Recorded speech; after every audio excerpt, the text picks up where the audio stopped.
महाभारत युद्ध के बाद जब 36वां वर्ष प्रारंभ हुआ तो राजा युधिष्ठिर को तरह तरह के अपशकुन दिखाई देने लगे। विश्वामित्र, असित, दुर्वासा, कश्यप, वशिष्ठ और नारद आदि बड़े बड़े ऋषि द्वारका के पास पिंडारक क्षेत्र में निवास कर रहे थे। एक दिन सारन आदि किशोर जामवंती नंदन सांब को स्त्री वेश में सजाकर उनके पास ले गए और बोले, ऋषियों, यह कजरारे नैनों वाली बभ्रू की पत्नी है और गर्भवती है। यह कुछ पूछना चाहती है लेकिन सकुचाती है। इसका प्रसव समय निकट है।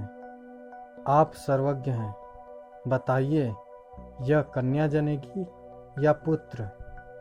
ऋषियों से मजाक करने पर उन्हें क्रोध आ गया और वे बोले, श्री कृष्ण का पुत्र सांब वृष्णि और अर्धकवंशी पुरुषों का नाश करने के लिए लोहे का एक विशाल मूसल उत्पन्न करेगा।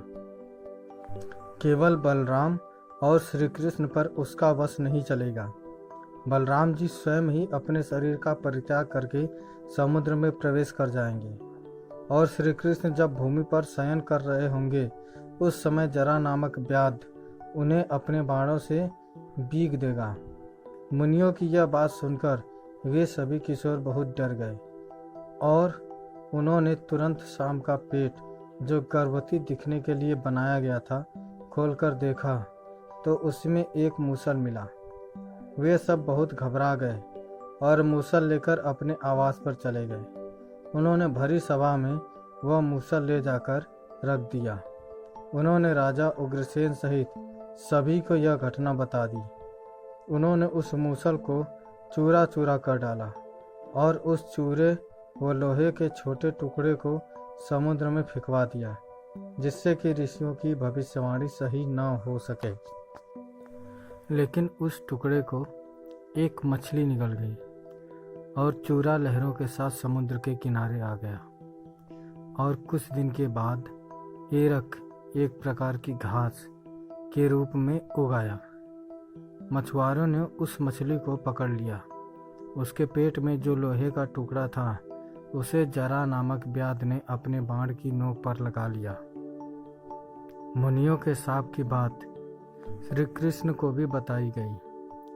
उन्होंने कहा, ऋषियों की यह बात अवश्य सच होगी। एकाएक उन्हें गांधारी के शाप की बात याद आई। वृश्णिक वंशियों को दो शाप, एक गांधारी का और दूसरा ऋषियों का। श्री कृष्ण सब कुछ जानते थे, लेकिन शाप पलटने में उनकी कोई रुचि नहीं थी। 36वां वर्ष चल रहा था। उन्होंने यदुवंशियों को तीर्थ यात्रा पर चलने की आज्ञा दी। वे सभी प्रभास में उत्सव के लिए इकट्ठे हुए और किसी बात पर आपस में झगड़ने लगे।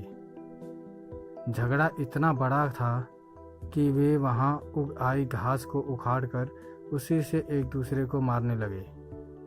उसी एरक घास के यदुवंशियों का नाश हो गया। हाथ में आते ही वह घास एक विशाल मूसल का रूप धारण कर लेती। श्री कृष्ण के देखते देखते सांब, चारुदेश, प्रद्युम्न और अनिरुद्ध की मृत्यु हो गई। इस आपसी झगड़े को मूसल युद्ध कहा जाता है। इस युद्ध की शुरुआत कृतवर्मा के अपमान से हुई। सात्विकी ने मदिरा के आवेश में उनका उपहास उड़ाते हुए कहा कि अपने आप को क्षत्रिय मानने वाला ऐसा कौन वीर होगा जो रात में मुर्दे की तरह सोए हुए मनुष्यों की हत्या करेगा। तूने जो अपराध किया है यदुवंशी उसे कभी माफ नहीं कर सकते।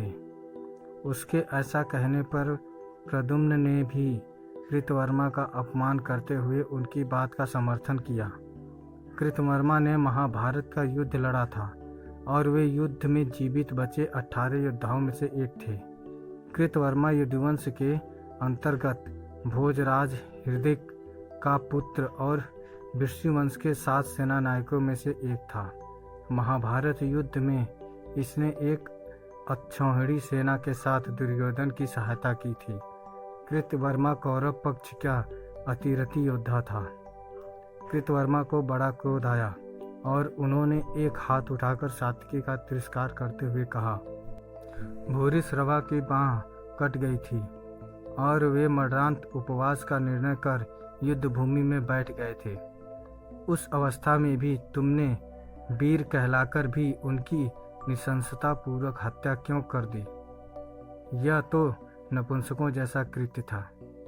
इस बात पर सात्विकी को क्रोध आ गया। उन्होंने तलवार से कृतवर्मा का सर धड़ से अलग कर दिया। बात बढ़ती चली गई और सब काल कवलित हो गए। मूसल के प्रहार से उन सब ने एक दूसरे की जान ले ली और इस तरह से गांधारी और ऋषियों के श्राप से यदुवंशियों के समूल वंश का नाश हो गया। इस तरह से अपने वंश का अंत होते देखकर बलराम जी ने जल समाधि ले ली और अपने प्राण त्याग कर बैकुंठ धाम चले गए। और कुछ समय पश्चात सोते हुए कृष्णा भगवान को बहेलिये ने अपनी बाण से मार डाला। ये वही बहेलिया था जिसने उस मूसल के टुकड़े को अपनी बाण की नोक पर लगाया था और इस तरह से संपूर्ण यादव कुल का अंत हो गया। दोस्तों, भगवान श्री कृष्ण के यादव कुल के अंत की यह कहानी आपको कैसी लगी हमें कमेंट करके ज़रूर बताएं। अगर अच्छी लगी तो शेयर करें, सब्सक्राइब करें और लाइक करें। धन्यवाद।